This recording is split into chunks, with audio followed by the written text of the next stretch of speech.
Let us take the fact side first.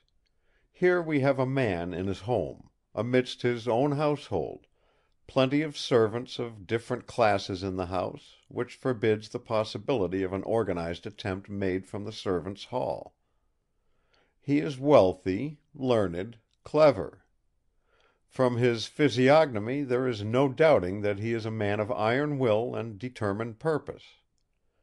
His daughter, his only child I take it, a young girl bright and clever, is sleeping in the very next room to his. There is seemingly no possible reason for expecting any attack or disturbance of any kind, and no reasonable opportunity for any outsider to effect it. And yet we have an attack made. A brutal and remorseless attack, made in the middle of the night. Discovery is made quickly, made with that rapidity which in criminal cases generally is found to be not accidental, but of premeditated intent. The attacker, or attackers, are manifestly disturbed before the completion of their work, whatever their ultimate intent may have been. And yet there is no possible sign of their escape, no clue, no disturbance of anything, no open door or window, no sound. Nothing whatever to show who had done the deed, or even that a deed has been done, except the victim and his surroundings incidental to the deed. The next night a similar attempt is made, though the house is full of wakeful people, and though there are on watch in the room and around it a detective officer, a trained nurse, an earnest friend, and the man's own daughter. The nurse is thrown into a catalepsy, and the watching friend, though protected by a respirator, into a deep sleep. Even the detective is so far overcome with some phase of stupor that he fires off his pistol in the sick room and can't even tell what he thought he was firing at. That respirator of yours is the only thing that seems to have a bearing on the fact side of the affair. That you did not lose your head as the others did, the effect in such case being in proportion to the amount of time each remained in the room, points to the probability that the stupefying medium was not hypnotic, whatever else it may have been. But again there is the fact which is contradictory. Miss Trelawny, who was in the room more than any of you, for she was in and out all the time and did her share of permanent watching also, did not seem to be affected at all.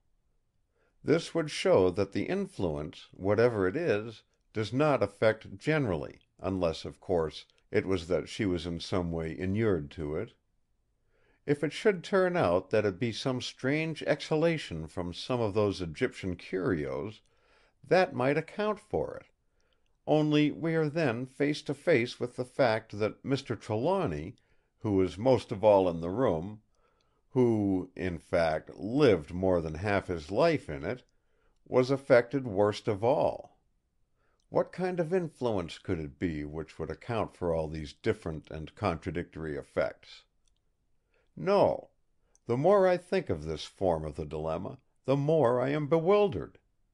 Why, even if it were that the attack, the physical attack, on Mr. Trelawny had been made by someone residing in the house and not within the sphere of suspicion, the oddness of this stupefying would still remain a mystery. It is not easy to put anyone into a catalepsy.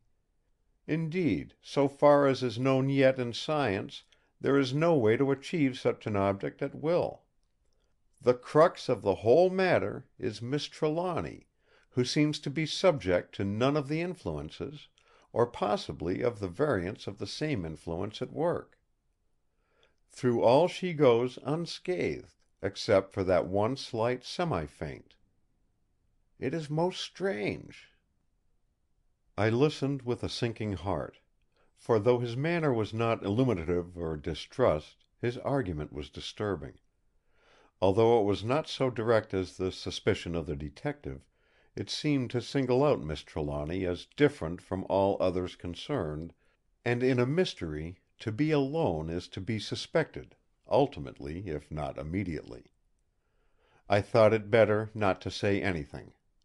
In such a case silence is indeed golden, and if I said nothing now I might have less to defend, or explain, or take back later. I was, therefore, secretly glad that his form of putting his argument did not require any answer from me, for the present at all events. Dr. Winchester did not seem to expect any answer, a fact which, when I recognized it, gave my pleasure, I hardly knew why. He paused for a while, sitting with his chin in his hand, his eyes staring at vacancy, whilst his brows were fixed. His cigar was held limp between his fingers; he had apparently forgotten it. In an even voice, as though commencing exactly where he had left off, he resumed his argument: "The other horn of the dilemma is a different affair altogether, and if we once enter on it we must leave everything in the shape of science and experience behind us.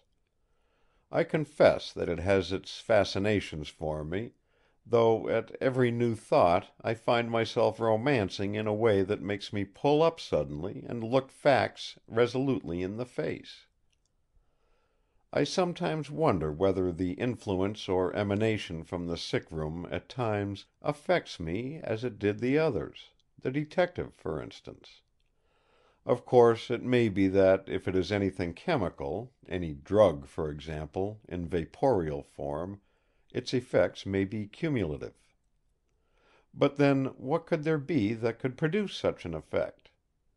The room is, I know, full of mummy smell, and no wonder, with so many relics from the tomb, let alone the actual mummy of that animal which Silvio attacked.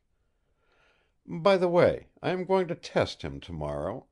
I have been on the trace of a mummy cat, and am to get possession of it in the morning. When I bring it here, we shall find out if it be a fact that racial instinct can survive a few thousand years in the grave. However, to get back to the subject at hand. These very mummy smells arise from the presence of substances, and combinations of substances, which the Egyptian priests, who were the learned men and scientists of their time, found by the experience of centuries to be strong enough to arrest the natural forces of decay. There must be powerful agencies at work to effect such a purpose, and it is possible that we may have here some rare substance or combination whose qualities and powers are not understood in this later and more prosaic age. I wonder if Mr. Trelawny has any knowledge, or even suspicion, of such a kind? I only know this for certain, that a worse atmosphere for a sick chamber could not possibly be imagined; and I admire the courage of Sir James Frere in refusing to have anything to do with a case under such conditions. These instructions of Mr. Trelawny to his daughter, and from what you have told me, the care with which he has protected his wishes through his solicitor, show that he suspected something, at any rate.